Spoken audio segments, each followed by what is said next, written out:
No, makichismis tayo. Makichismis. No, ada chismis po. Ayan. Ada nga itik mo.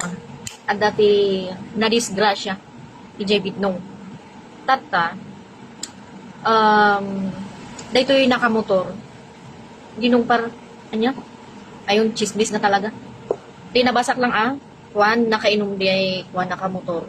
Tatahan na nga nakita nga, adati pa umay pasalog nga van, nga napunuti natin, tiban, nagapo yan.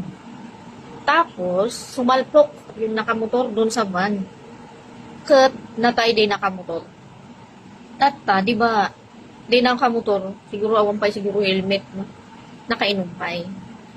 Tapos, apay nga timabalod nga ikot ko. Gayvan, bakit ganun ang sistema dito sa Pilipinas, dito sa atin?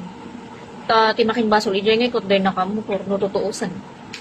Pero natay din nakamotor. Tata, mabalod din nakavan, di driver di van. Bakit ganun? Grabe naman yun. Siya na ngayong naagrabyado tapos iso na pa iti mabalod. Iso na pa iti agbayad. Paano yun? Sino ti nalaing nga mangilaw-lawag dito? Kasi kawawa naman yung